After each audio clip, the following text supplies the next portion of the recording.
마태복음 5장 3절 한 절 말씀입니다. 우리 큰 목소리로 함께 읽도록 하겠습니다. 시작. 심령이 가난한 자는 복이 있나니 천국이 그들의 것이며. 아멘. 예, 오늘 주신 말씀을 가지고 제가 주제를 한번 잡아봤어요. 이제 팔복을 이제 본격적으로 시작하면서 제가 주제를 하나 잡았는데 그게 뭐냐면 그리스도인들만이 걷는 길이란 주제로 여러분에게 오늘 말씀 전할 건데, 그 첫 번째로 심령이 가난한 자는 복이 있나니 라는 말씀의 제목으로 여러분과 말씀 나누기 원합니다. 예, 오늘 본문은 예수님의 산상설교이죠. 네, 그 산상설교의 가장 첫 부분이 뭐냐면 팔복입니다. 예, 그 중에서도 오늘은 본문이 팔복 중에서도 그 첫 번째 복을 한번 살펴보기 원합니다. 제가 지난주에 잠시 말씀드렸지만 이 팔복은요, 예수님을 따르는 제자들에게 주신 말씀이에요. 오늘날로 얘기하면 성도들, 우리가 구원받은 성도들에게 주시는 하나님의 말씀입니다. 왜 예수님께서는 제자들이 아니면 오늘날 우리 성도들에게 이 팔복을 이야기하시는 걸까요? 왜 하나님께서 이 팔복을 살라고 말씀하시는 걸까요? 그것은 이 팔복이야말로 성도됨의 복인 거예요. 그러니까 하나님의 자녀들만 누릴 수 있는 복입니다. 게다가 성도라면 누구나 살아내야 될 삶의 특징이라는 거예요.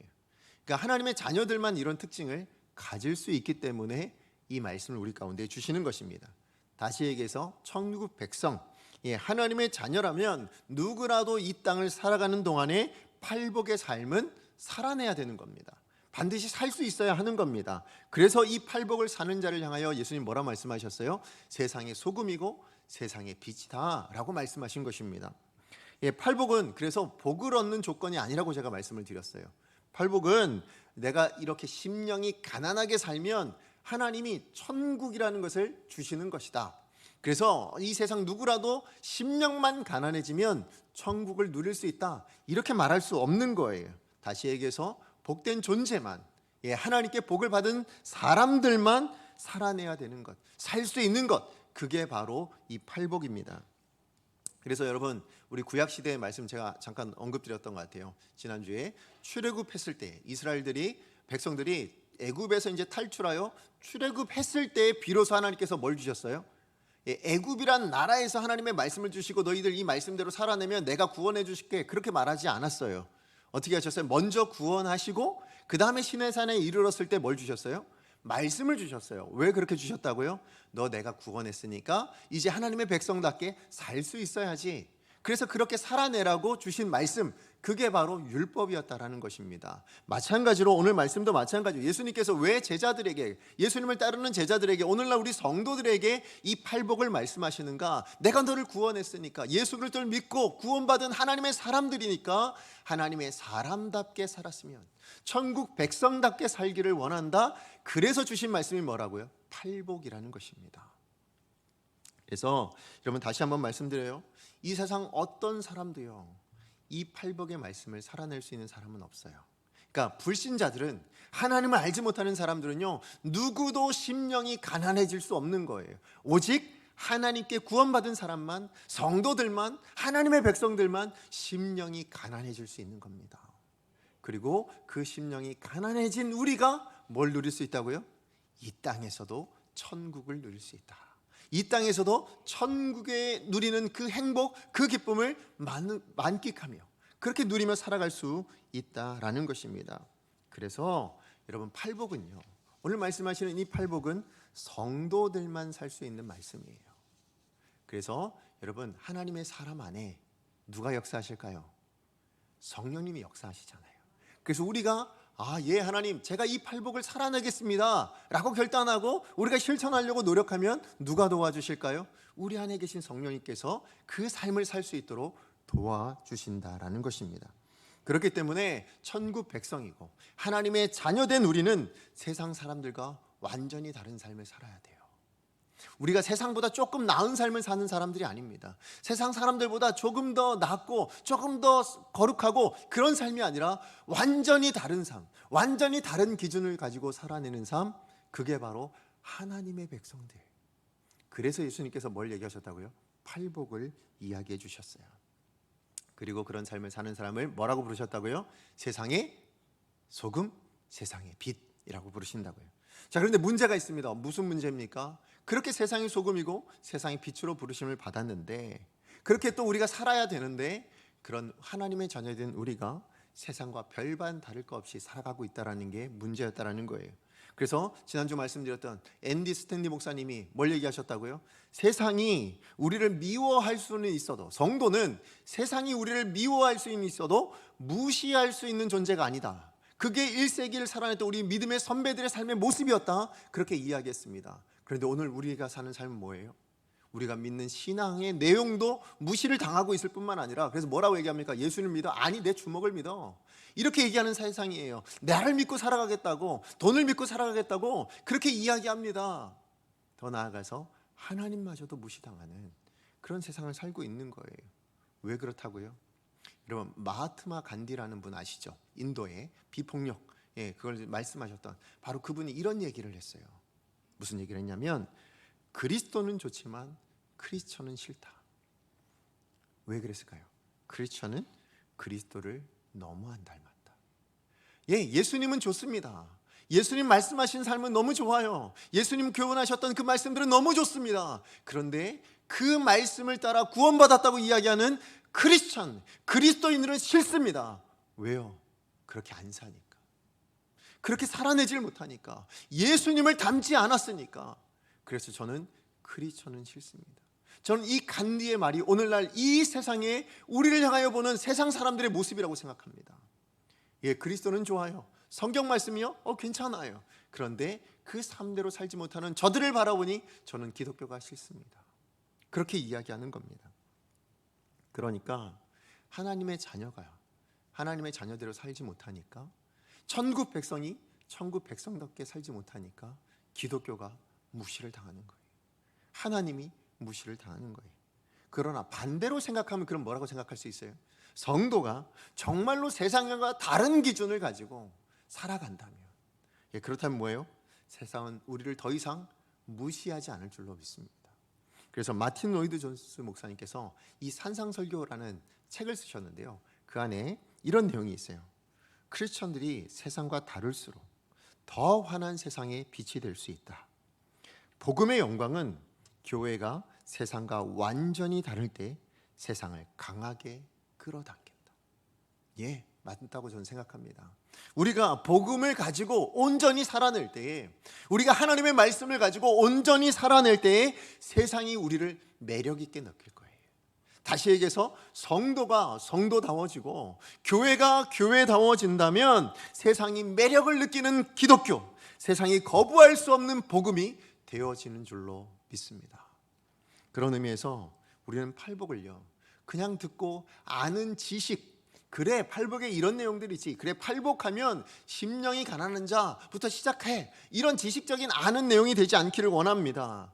다시 얘기해서 이 세상 가운데서, 우리 이 세상 안에서 반드시 살아내야 될 하나님의 말씀, 하나님의 명령인 것을 우리는 반드시 기억하고 이 말씀을 살아내기로 결단해야 될 줄로 믿습니다. 그래서 오늘 목사님께서요, 이 팔복을 설교하시면서 이 팔복대로 사는 것을 이렇게 비유하셨습니다. 여러분, 산을 가다 보면, 산길을 걸다 보면 어떤 길이 나와요? 오솔길, 사람들이 걸어갔던 길들이 나오잖아요. 아무리 울창해도 그런 길들이 있어요. 왜 그랬을까요? 어떤 사람이 그 길을 이미 걸어갔기 때문이라는 거예요. 그래서 그분이 그런 얘기를 하시더라고요. 자, 팔복을 살아낸다라는 것은 누군가 먼저 간 사람들로 인하여 산에 길이 생기는 것처럼, 이 세상에 그리스도인들만이 걸어가는 길이다. 맞습니다. 이 세상이라는 세상 안에, 산 안에서, 그래 바로 이 길이야말로 산 꼭대기, 바로 하나님을 향하여, 저 천국을 향하여 올라갈 수 있는 길이다. 그것을 보여주는 사람들, 그래서 그 사람들이 살아내는 길, 걸어갔던 길, 그 길이라고 말씀하시는 거예요. 그래서 저는 이 팔복은요, 그리스도인만이 걸어갈 수 있는 길. 그래서 제가 주제를 뭘로 잡았어요? 그리스도인들만 걷는 길이라고 제가 주제를 잡았어요. 맞습니다. 우리만 걸어갈 수 있는 길이에요. 그리고 반드시 살아내야 될 삶이라고 저는 생각합니다. 팔복은 해도 되고 안 해도 되는 삶이 아니에요. 하나님의 백성이라면, 천국 백성이라면, 천국을 누리길 원하신다면 누구라도 이 땅 가운데서 반드시 실천해야 되는 하나님의 말씀인 것을 기억하시기 바랍니다. 우리가 그렇게 이 말씀대로 살기를 결단하시면 누가 도와주신다고요? 성령님께서 반드시 도와주실 줄로 믿습니다. 자, 그런 의미에서 여러분, 이 그리스도인만 걸어갈 수 있는 그 첫 번째 팔복이란 이 첫 번째 길이 뭡니까? 심령이 가난한 자는 복이 있나니예요. 예, 팔복이 천국 백성된 성도들, 하나님의 자녀들만 누릴 수 있는 8가지 복이자 또 성도된 우리 삶의 특징이라면, 자, 그러면 예수님께서는요, 왜 그 모든 8가지 복 중에 왜 가장 먼저 된 복으로 이 심령이 가난한 자는 복이 있나니 라는 이 복을 이야기하실까요? 아니, 다시 말해서 심령이 가난한 자가 복이 있다는 이 말씀을 팔복에 가장 처음 언급하시는 이유는 무엇일까요? 왜 예수님이 이걸 가장 먼저 얘기하셨을까? 다른 것들도 많은데, 예, 심령이 가난한 건 좀 이상하잖아요. 온유한 자는 너무 좋지 않습니까? 예, 온유한 자는 복이 있나니, 이게 첫 번째 복이면 더 좋을 것 같은데 그렇지 않다는 거예요. 심령이 가난한 자가 가장 첫 번째래요. 왜 그랬을까요? 예, 저는 분명히 예수님께서 어떤 의도가 있었을 거라고 저는 생각이 됐어요. 예, 분명히 이 의도가 있으니까 가장 먼저 이 심령이 가난한 자를 여기다 뒀을 것이다 라는 생각으로, 그래서 막 좀 찾아봤어요. 자료들을 찾아봤더니, 예, 마틴 로이드 존스 목사님께서 저랑 비슷한 생각을 하신 것 같아요. 그러면서 이런 말씀하셨어요. 자, 팔복의 첫 번째 복이야말로 뒤에 오는 모든 복의 열쇠가 되기 때문에 예수님께서 가장 먼저 두셨다, 이렇게 얘기하면서 그 이유를 이렇게 이야기하십니다. 제가 읽어드릴게요. 본문이 반드시 팔복의 첫 머리에 와야 할 이유는 심령이 가난해지지 않고는 천국에 들어갈 수 없기 때문입니다. 천국에는 심령이 가난하지 않은 사람은 한 사람도 없습니다. 심령이 가난해진다는 것은 속을 비우는 것을 의미하며 나머지 복은 가득 채우는 것을 의미합니다. 우리가 먼저 비워지지 않으면 채워질 수 없습니다. 그래서 예수님께서 뭐부터 얘기하셨다고요? 심령이 가난한 자네, 7가지 복을, 나머지 7가지 복을 우리 심령 가운데 가득 채우기 위해서, 예, 그래서 가장 먼저 뭘 얘기하셨다? 심령이 가난한 자는 이라는 이 복을 먼저 이야기하셨다라고 이야기하는 겁니다. 예, 그러므로 여러분, 우리가 그리스도인으로서 반드시 만들어 가야 되는, 우리가 걸어가야 되는 그 길인 팔복을 우리가 살아내기 위해서, 자, 그럼 이 첫걸음이라 할 수 있는 이 팔복의 첫 번째 내용, 심령이 가난한 자는 복이 있나니 천국이 그들의 것이며라는 이 말씀을 우리가 제대로 이해할 수 있어야 된다고 생각해요. 왜요? 이것을 제대로 이해하고 이 첫걸음을 걸어야 나머지 걸음도 걸을 수 있는 거 아니겠습니까? 자, 그래서 오늘 이 팔복의 삶을 우리가 온전히 시작하기 위해서, 이 팔복을 온전히 우리의 것으로 만들기 위해서, 예, 우리가 첫 번째 이 말씀을 제대로 이해해 보기를 원하는데요. 자, 그래서 오늘은 2가지를 좀 나눠 살펴봄으로써 여러분, 그리스도인만이 걸어갈 수 있는 이 팔복의 첫걸음을 온전히 시작할 수 있기를 원합니다. 자, 그렇다면 우리가 팔복을 살기 위한 이 첫걸음을 온전히 내딛기 위해서 우리가 반드시 기억해야 될, 오늘 말씀을 통해서 반드시 기억해야 될 첫 번째는 뭐냐면요, 인간이 얼마나 무력한 존재인지를 인정할 수 있어야 된다는 거예요. 자, 이게 첫 번째 이야기하는 부분입니다. 우리가 구원받은 성도이지만, 하나님의 자녀이지만, 우리가 얼마나 예수님을 안 닮았는지를 인정해야 된다는 거예요. 우리가 정말 예수님 닮은 것처럼 그렇게 살고 있지만, 작은 예수다 이야기하지만 결코 우리는 예수님을 잘 안 닮았어요. 그게 우리들의 본래 모습이더라고요. 여러분, 3절 상반절 말씀 다시 한번 읽어볼까요? 시작. 심령이 가난한 자는 복이 있나니. 예, 이 말씀 우리가 좀 제대로 이해하려면 여러분, 여기서 가난이라는 의미가 무엇인지를 좀 생각해 봐야 돼요. 여기 가난이라는 단어가 헬라어로 뭐냐면 푸토코스라는 단어입니다. 푸토코스. 그런데 이 말이 뭐냐면 본래 의미가 구걸하다예요. 구걸하다. 자, 근데 이 구걸하다는 의미가 뭐냐면, 다시 얘기하면 남의 도움 없이는 뭐예요? 살아갈 수 없는 사람들. 예, 남의 도움 없이는 도저히 살 수 없어서 구걸해야만 살 수 있는 사람. 우린 보통 이런 사람 뭐라고 불러요? 거지라고 부르잖아요. 그죠? 거지라고 부릅니다. 예, 맞아요. 거지를 이야기하는. 그래서 여러분, 이 푸토코스가 어디서 쓰였냐면 부자와 거지 나사로 이야기하시죠? 예, 거기 거지 나사로라고 표현할 때 바로 푸토코스란 이 단어를 사용했습니다. 자, 그런데 헬라어는 어쨌든 보면 남의 도움 없이는 도저히 살 수 없어서 구걸해야만 사는 거지 같은 사람이라고 표현하지만, 여러분 이 가난이란 단어가요, 히브리어로 가면, 구약을 썼던 성경 언어로 가보면 조금 더 깊은 의미가 있습니다. 여러분 이 가난의 의미가 뭐냐면 모든 것을 잃어버리고 비참한 상태가 되어진 사람을 이야기합니다.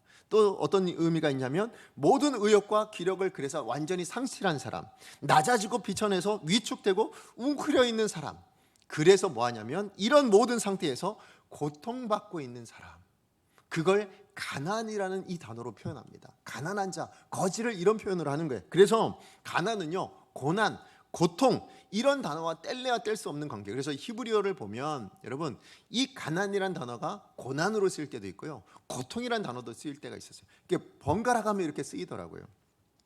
그러니까 여러분 가난이라는 건 뭐예요? 정말 내가 내 능력으로는 아무것도 할 수 없어서 남을 의지하면 살아갈 수 있는 사람이어서 고통받고 있는 사람, 그 상황이 너무 고통스러운 사람, 그래서 해결할 수 없고 내 능력으로 아무것도 할 수 없는 처절한 좌절을 느끼고 있는 사람, 바로 그 사람이라는 거예요. 자, 그런데 문제는 뭐냐면 그게 물질적인 가난을 의미하지 않는다라는 게 의미입니다. 그래서 오늘 본문에 보니까 예수님 분명히 뭐라고 말씀하셨어요?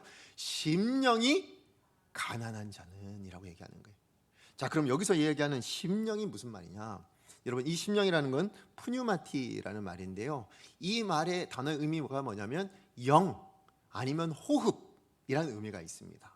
자, 그러면 여러분 여기서 영이라고 이야기할 때 여러분 이 영이란 단어가 바로 여러분 굉장히 중요한 의미가 있어요. 무슨 의미가 있냐면 여러분 영 하면 뭐예요? 이것은 하나님이 사람, 우리 인간들에게만, 모든 피조물 중에 인간들에게만 허락하신 복인 걸 아시죠? 그죠? 그래서 뭐예요? 우리가 하나님의 형상으로 지음 받았다 했을 때에 그 하나님의 형상이 뭘까요? 여러분 하나님은 영이시네. 그죠? 하나님은 영이십니다. 그래서 그 하나님의 형상을 따라 우리도 뭐가 있는 거예요? 영을 가지고 있는 존재예요. 그래서 우리는 육신만 가진 존재가 아니라 영혼을 가지고 있는 존재입니다. 자, 그러니까 여기 심령이 가난하다라는 이 말은 어떤 의미가 되어지냐면 그저 우리의 마음이 가난하다 뭐 이런 얘기를 하는 게 아니에요. 무엇을 생각하셔야 돼요? 하나님과의 관계를 생각하셔야 돼요. 영이란 단어가 하나님의 형상을 닮은 것을 이야기하는 거라면 하나님과의 관계 안에서 뭐 하다는 거예요? 가난하다라는 거예요. 다시 얘기해서 하나님의 시각으로 볼 때 우리에겐 뭐가 없어요? 아무것도 가진 게 없는 존재. 하나님의 시각에서 하나님 앞에 보여질 때는 우리는 어떤 것도 없는 사람, 다시 얘기해서 정말 무력한 사람, 정말 무능한 사람, 하나님 앞에서 인정받을 만한 어떤 조건도 없는 사람, 영적인 거지다. 그것을 이야기하는 게 심령이 가난하다라는 말입니다. 그래서 철저하게 나의 무능함을 깨달아서, 아까 히브리어의 표현까지 표현하자면 정말 가난하다는 의미가 그냥 우리의 심령이 정말 위축되고 그래서 정말 비참하여서 고통받고 있는 사람이다. 그걸 심령이 가난한 자라고 말씀하고 있는 것입니다. 그래서 내가 아무것도 아닌 거예요. 내가 가지고 있는 건 어떤 것도 하나님 앞에서 아무 조건이 되지 않아요. 그래서 하나님을 의지하지 않고는 살아갈 수 없는 존재. 누군가를 의지해야 살 수 있는데, 누군가에게 구걸해야 살 수 있는데 그분이 하나님이신 존재. 그래서 하나님께 구걸하지 않고는, 하나님께 뭔가를 얻어내지 않고는 도무지 한순간도 살아갈 수 없는 존재, 그게 심령이 가난한 자라는 것입니다. 그래서요, 하나님 앞에서 철저하게 무능하다는 거예요. 어떤 사람 앞에서 우리가 무능하다 이거 아니에요. 하나님의 시각 앞에서, 하나님의 존전 앞에서 우리는 아무것도 아닌 존재라는 것을 인정하는 사람, 그래서 하나님만 의지하겠다라고 생각할 수 있는 사람, 그 사람이 바로 심령이 가난한 존재다, 그렇게 이야기하는 겁니다. 여러분 이 말씀에 대해서 정말 하나님이 그렇게 생각하시는가? 여러분 그 비유가 나옵니다. 여러분 예수님께서 말씀하셨던 누가복음 18장에 보면요, 바리새인과 세리의 기도에 대한 비유가 나와요. 아시죠? 그때 예수님께서 그 말씀을 이야기하실 때 어떤 비유의 내용입니까? 어느 한날 공교롭게도 바리새인과 세리가 같은 시간에 성전에 올라가서 기도를 하게 되었습니다. 자, 그런데 두 사람이 기도를 하고 있는데 기도의 내용이 너무너무 다른 거예요.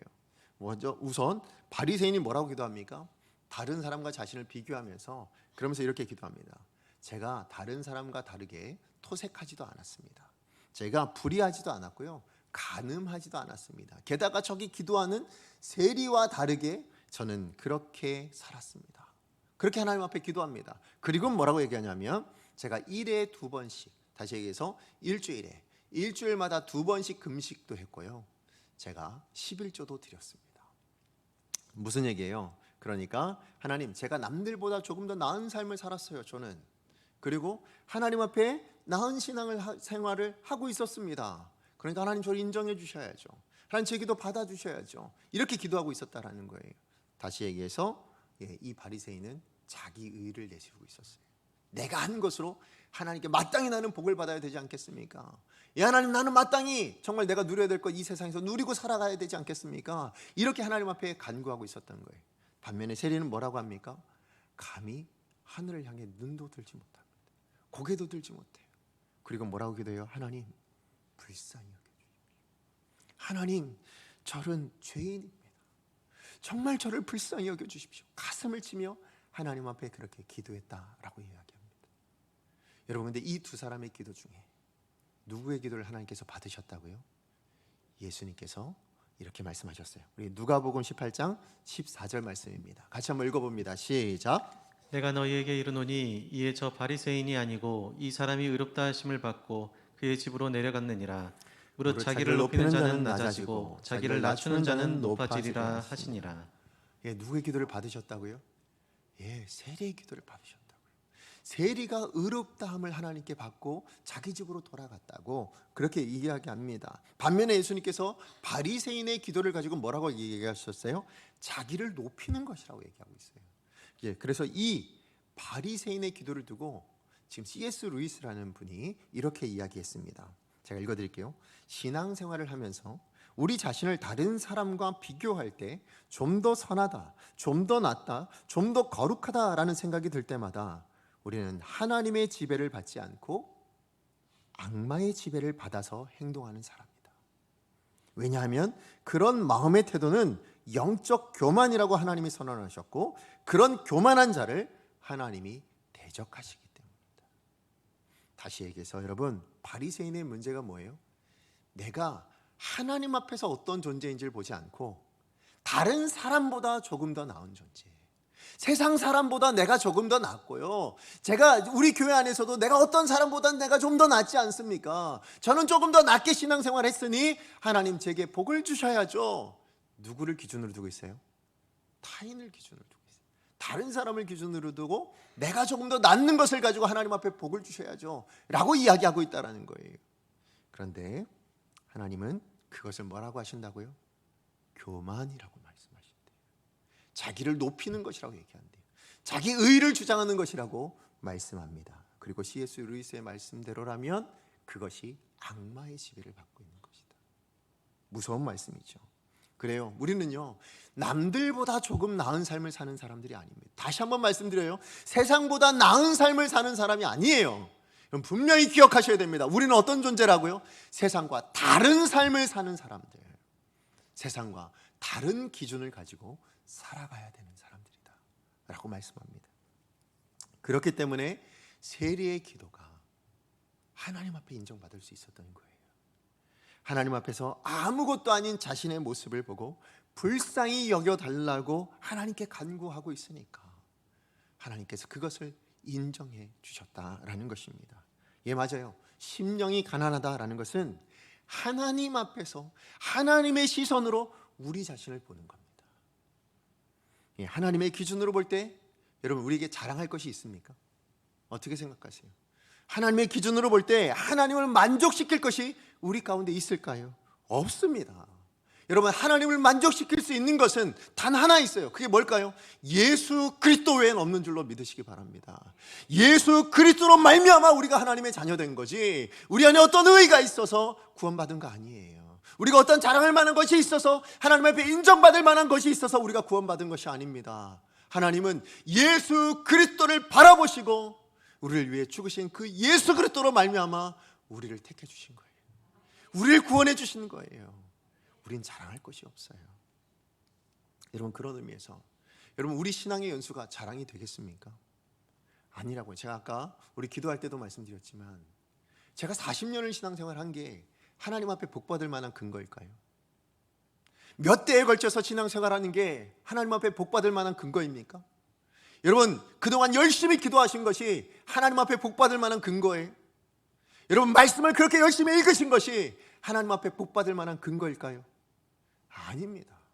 제가 다시 한번 말씀드리지만 하나님이 기도를 들어주신 거죠. 우리의 기도를 하나님께서 들어주신 거예요. 하나님께서 우리의 기도하실 수 있도록 하나님 우리를 그렇게 만들어주신 거예요. 하나님 우리의 예배를 받으실 수 있도록, 신앙의 40년이 넘는 신앙생활을 할 수 있도록 하나님 저를 지켜주신 거예요.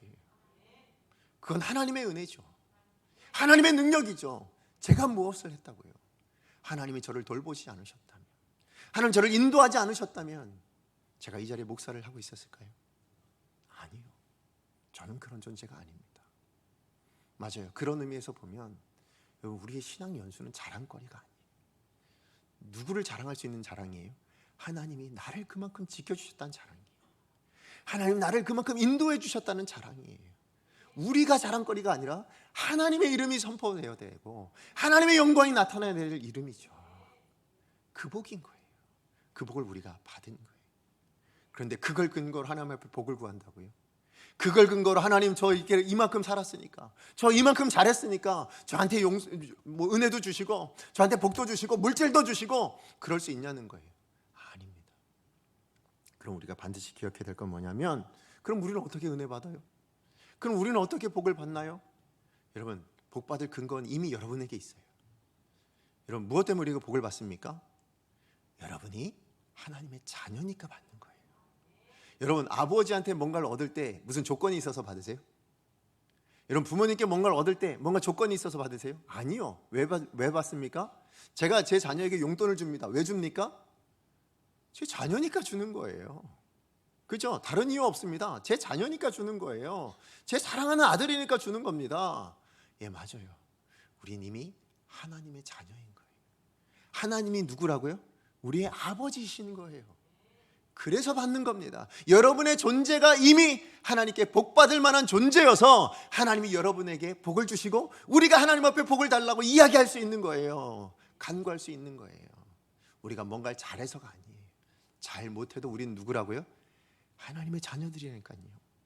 여러분, 잘해야만 복 받는 거 아니에요. 하나님 앞에 못하셔도 구하세요. 왜 구하는 거예요? 하나님 내 아버지시잖아요. 하나님 우리 아버지시잖아요. 하나님 제게 이게 필요합니다. 하나님 저 이런 게 필요해요. 혹시 저한테 좋은 것이라면 주십시오. 그럼 혹시 저한테 해가 되는 것이라면 막으셔도 상관없습니다.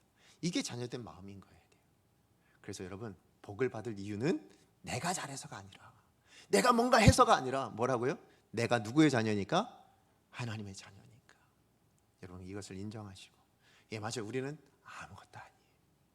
여러분, 그동안 신앙생활 한 거요? 하나님 앞에서 만족시킬 만한 것이라고요? 아니요. 그거 아니에요.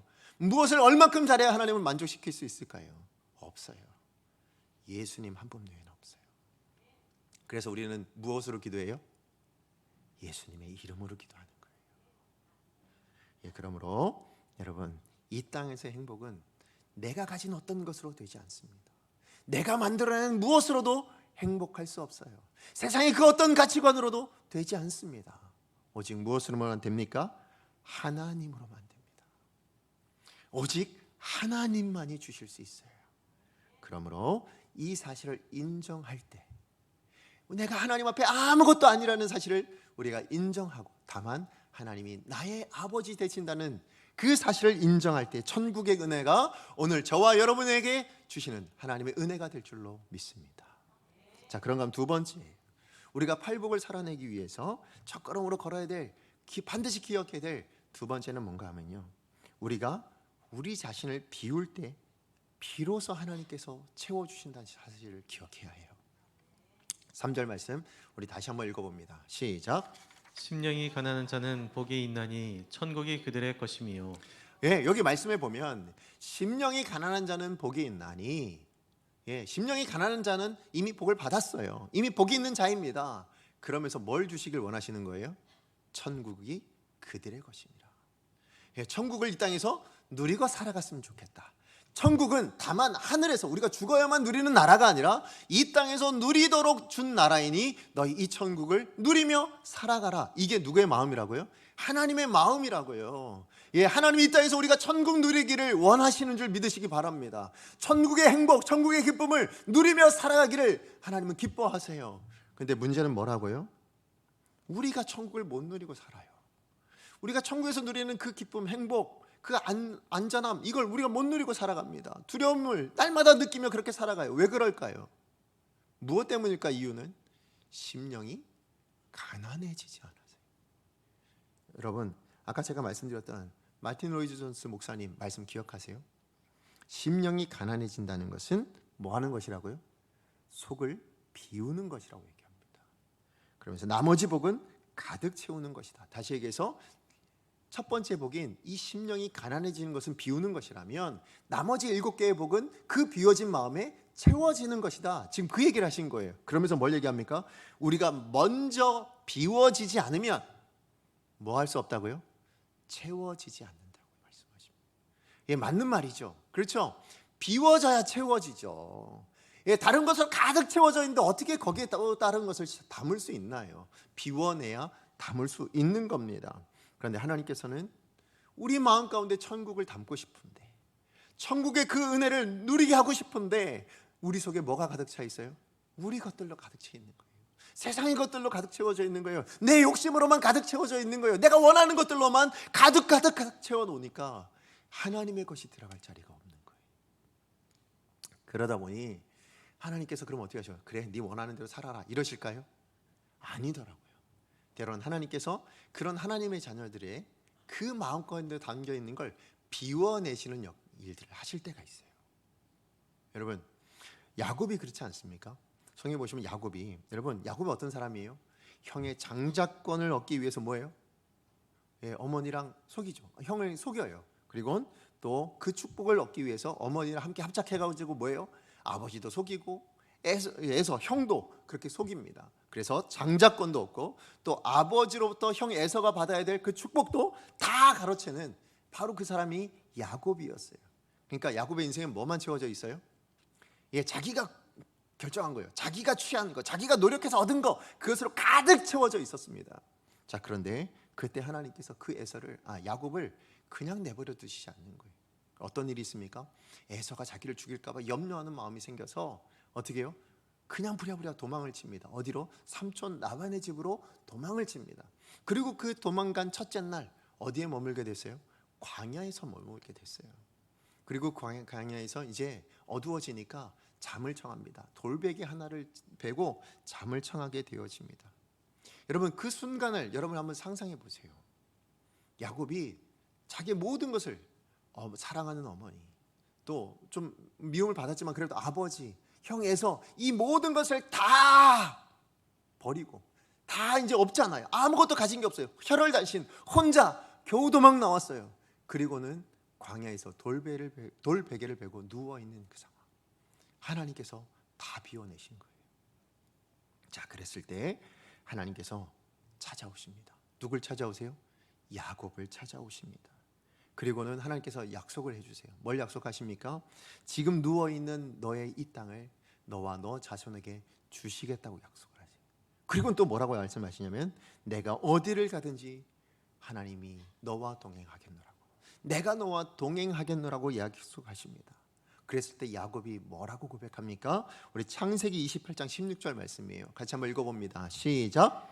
야곱이 잠이 깨어 이르되 여호와께서 과연 여기 계시거늘 내가 알지 못하였도다. 예, 지금 야곱은요 정말 혼자 아무것도 없는 상태에 나는 그렇게 있는 줄 알았습니다. 정말 아무것도, 내가 그렇게 열심히 노력했던 것 다 소용없어서 지금 이렇게 도망 나와 있는 이 상황에 놓여 있는데, 자, 그때 그 비워냈던 하나님께서 그렇게 다 비워내게 만드시고 나서는 뭐가 채워지기 시작한 거예요?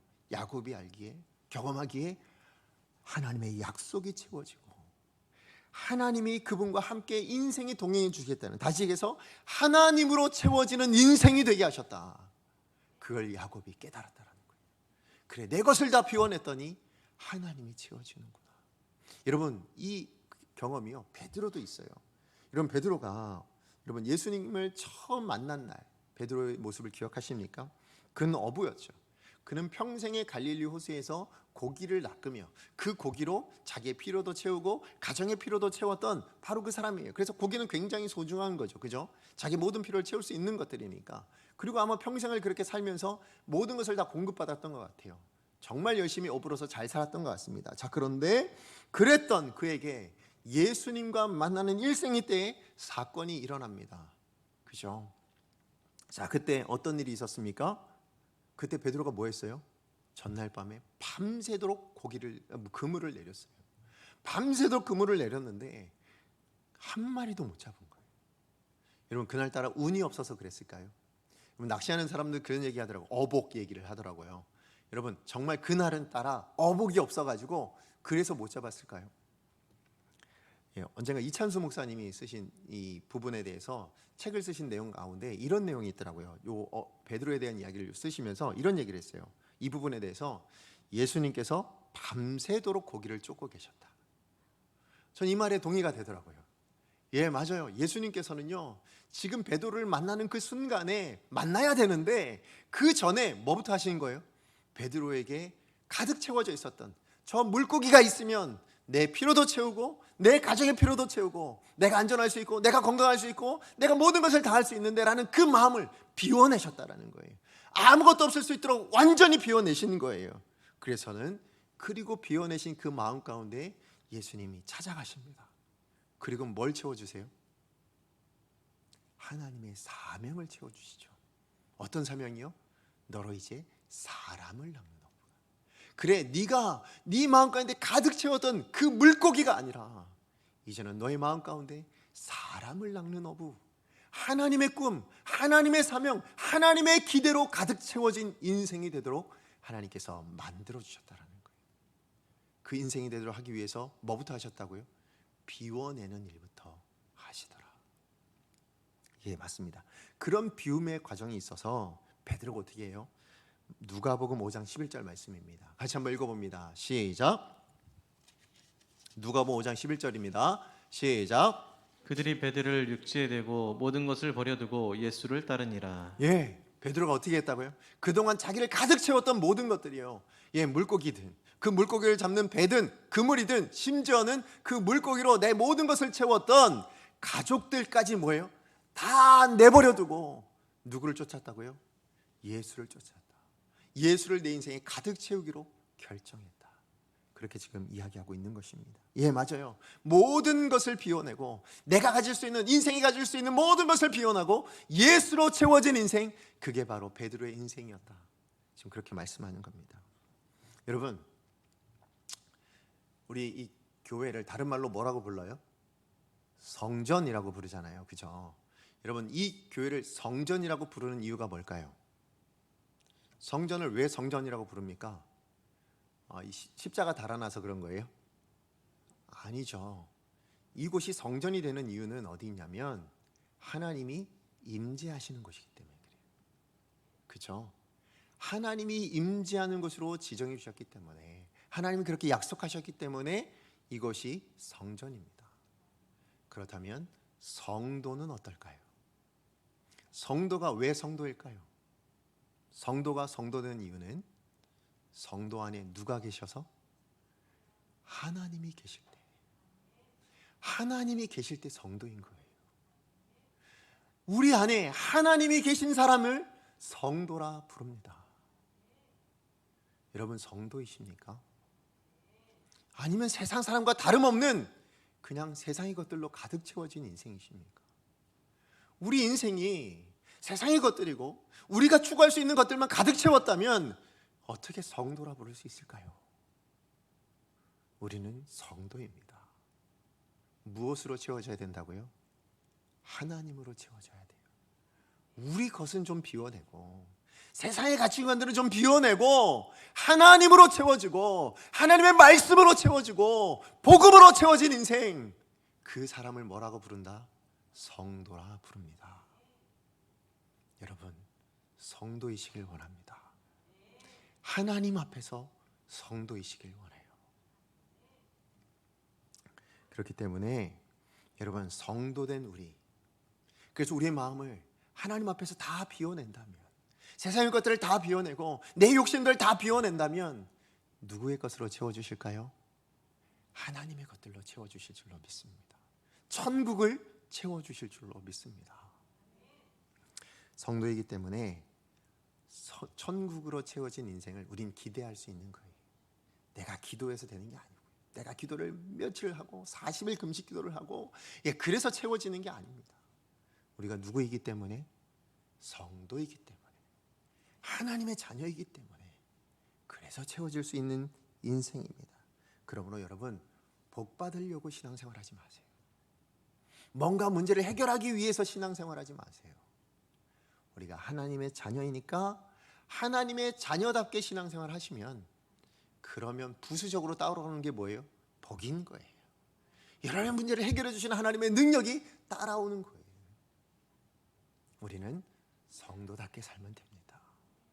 세상의 것들을 치우고 하나님의 것들로 채워주는 사람, 그런 사람이 살기로 결단하시는 저와 여러분 되신다면, 여러분 정말로 우리 안에 선하신 일을 시작하셨잖아요. 하나님이 언제까지요?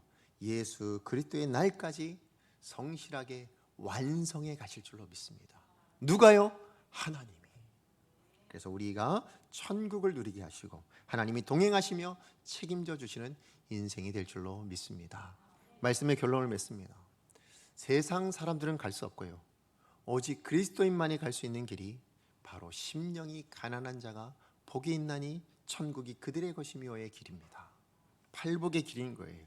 우리는 천국을 가질 어떤 조건도 없습니다. 어떤 능력도 없어요. 오직 우리를 구원하신 하나님으로만 얻을 수 있어요. 가질 수 있어요.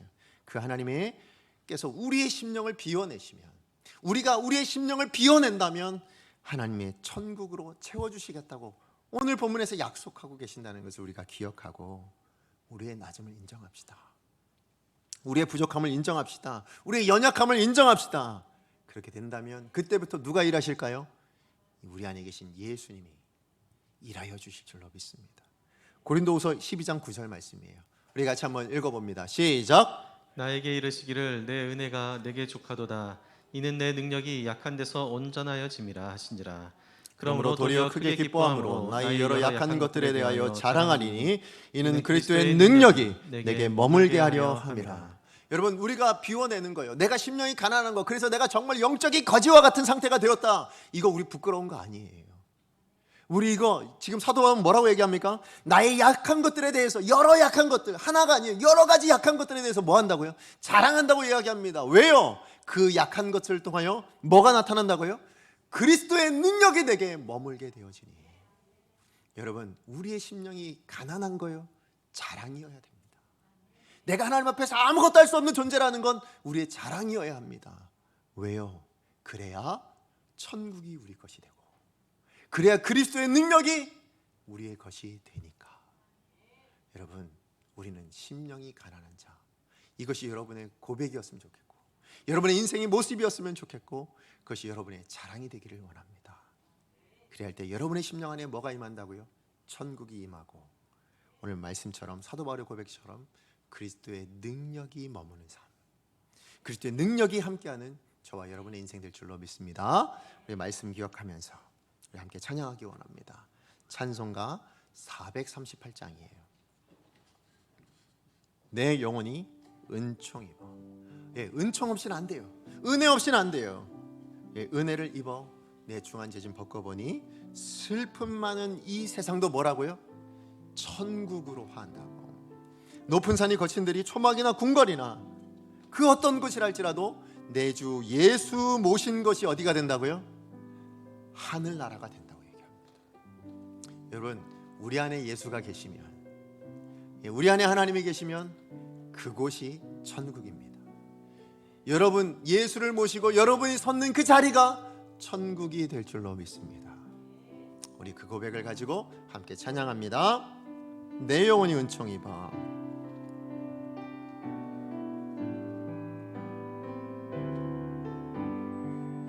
내 영혼이 은총 입어 중한 죄짐 벗고보니 이 세상은 슬픔이 많습니다.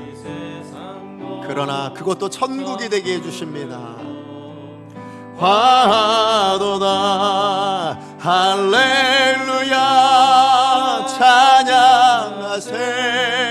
내 모든 죄 사함받고 주 예수와 동행하니 그 어디나 하늘나라 주의 얼굴 뵙기 전에 멀리 뵈다 하늘나라 내 맘속에 이루어지니 우리의 모든 것을 비워내면 그곳에 천국이 임합니다. 날로 가깝도다 할렐루야 찬양하세. 내 모든 죄 사함받고 주 예수와 동행하니 그 어디나 하늘나라 높은 산이 거친 들이 조막이나 궁궐이나 내 주 예수 모신 곳이 그 어디나 하늘. 우리 두 손 들고 찬양합니다. 할렐루야 찬양하세.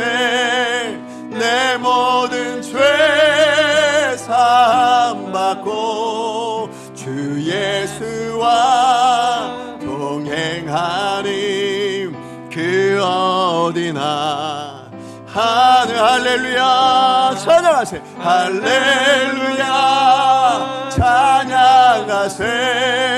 내 모든 죄 사함받고 주 예수와 동행하니 그 어디나 하늘. 마지막으로 할렐루야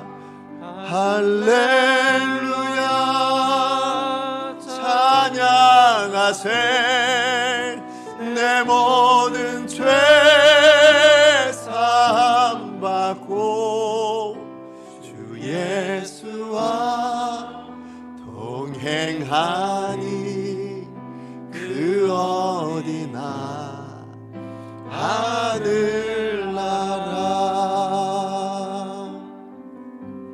아멘. 여러분 성도이십니까? 성도는 하나님 앞에서 아무것도 아님을 인정하고 우리의 것들은 다 비워내는 사람입니다. 그러면 하나님이 하나님으로 채워주시고 천국으로 채움을 받는 인생, 그래서 우리가 머무는 그 어느 자리나 하늘나라가 되게 하시는 인생, 그게 바로 성도인 줄로 믿습니다.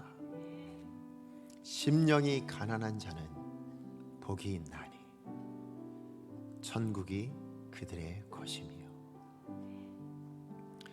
심령이 가난해지기를 결단합시다. 하나님 앞에서 제 것은 정말 보잘것없는 것입니다. 그동안의 신앙의 연수도, 그동안에 기도했던 내용도, 말씀 받던 그 모든 것도 하나님 앞에선 자랑할 것이 아니라 오히려 하나님 앞에 감사할 것들이었습니다. 하나님 그 모든 것조차도 내려놓사오니 우리의 마음의 천국을, 우리의 마음에 하나님이 임하여 이 땅에 하늘나라를 누리며 살아가는 복된 우리의 인생이 되게 하여 주시옵소서.